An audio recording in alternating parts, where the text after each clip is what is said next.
In addition to your fellow judges and the bailiff, let's review the other key players in a Jessup match. As mentioned previously, the Jessup competition simulates a fictional dispute between two or more countries or states before the International Court of Justice, the principal judicial organ of the United Nations. One team of students will represent the applicant state and the other team the respondent state.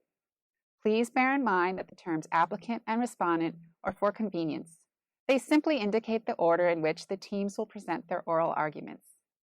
In most Jessup problems, both sides will have an affirmative claim on which they bear the burden of proof, regardless of whether they are designated applicant or respondent.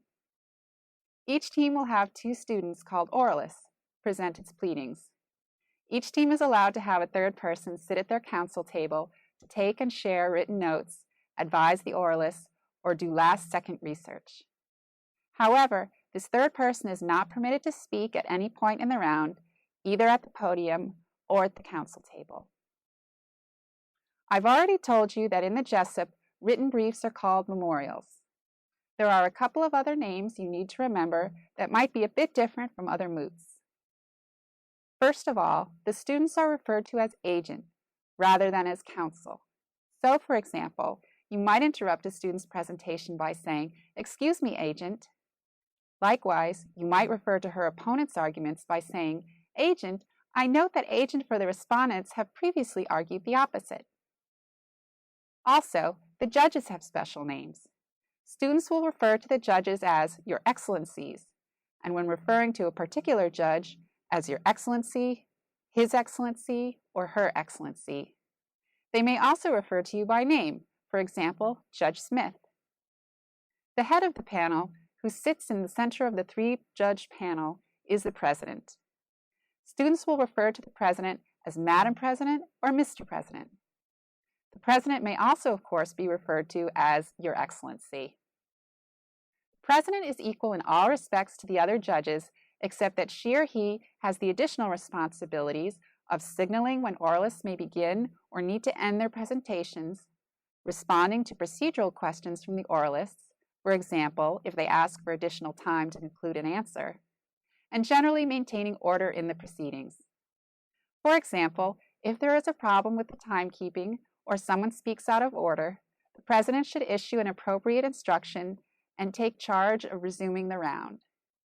In most cases, all judges on a panel will agree among themselves just before the round begins which of them will serve as the president.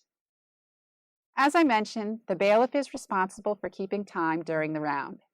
Using a stopwatch or clock, the bailiff will note how much time remains in each oralist's presentation and will communicate this information to you and the oralists by periodically holding up time cards that indicate the amount of time left. Please make sure the bailiff is seated where both the judges and the oralists can see the time cards. These cards are typically held up to indicate when 20 minutes, 15 minutes, 10 minutes, 5 minutes, 3 minutes, and 1 minute remain. When all time has expired, the bailiff will raise a card that says stop. If an oralist is in the middle of an argument, he or she must ask the bench for permission to conclude, which is routinely granted.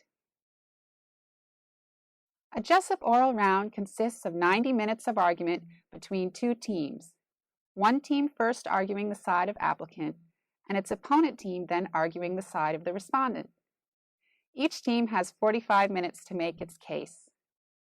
This time is divided between the first oralist and the second oralist on each team, with time reserved for rebuttal or surrebuttal. The order of a Jessup oral round is always applicant 1, applicant 2, respondent 1, respondent 2, applicant's rebuttal, respondent's surrebuttal.